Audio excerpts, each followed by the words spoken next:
রাস্তাই করে ফেলেন।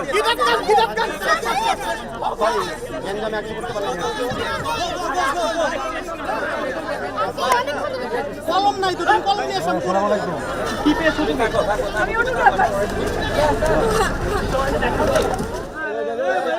জনতার স্রোত ঠেলে এগিয়ে আসছেন হামজা। তাকে একবার স্পর্শ করা কত উঠতি বয়সের ফুটবলারের স্বপ্ন। কারো স্বপ্ন পূরণ হয় অটোগ্রাফে, কারো আবার ফটোগ্রাফে, কারো চোখ ছলছল করে হামজার গাড়ির সামনে একবার স্পর্শ করা আর যে হলো না। ষষ্ঠ শ্রেণীতে পড়া মিতুল তাদেরই একজন। একটা অটোগ্রাফের জন্য আমি ওনার পিছে পিছে গেছি। সো হচ্ছে এই যে পিছনে যে সিকিউরিটি গার্ডরা ছিল তো ওনার নিতে দিতেছিল না, বাট উনি অনেকবার চেষ্টা করছে আমাকে দেওয়ার জন্য। সো আমি চাইবো যে পরের বার যখন উনি আসবে আমাকে যেন একটা অটোগ্রাফ দেয়। আমি ওনাকে এভাবে দেখাইছিলাম, উনি হাত বাইর করতে নিছিল, বাট মেবি পারে নাই। সো এটা একটা কষ্ট, এই জন্য আমি কান্না করছিলাম। সবার স্বপ্ন সত্যি হয় না, তবে চেষ্টাটা করতে হয়। সেই চেষ্টার মঞ্চ নবীনদের জন্য করে দিয়েছে সরকার। আমাদের এই নতুন করে স্পোর্টস একটি নতুন অধ্যায় বাংলাদেশের ক্রীড়াঙ্গনে যোগ হয়েছে।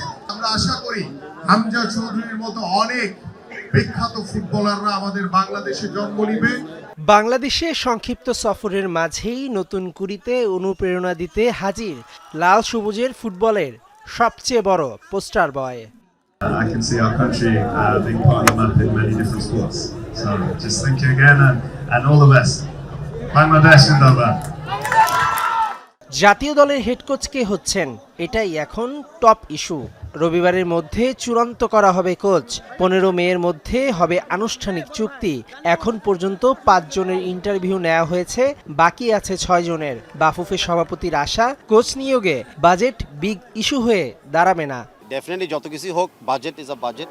আর বাজেট হলো নট অ্যাবাউট মানে কত দিচ্ছেন কাউকে, বাজেট হলো কি বিনিয়োগ করছেন তার বিপরীত আমরা কি পাচ্ছি। তো তার সাথে আমাদের আগামী 2 বছরের ক্যালেন্ডারও আমাদের বিবেচনা করতে হবে যে কী ধরনের টুর্নামেন্টস আমরা খেলতে যাচ্ছি, কী ধরনের টিম আমরা গঠন করতে চাই।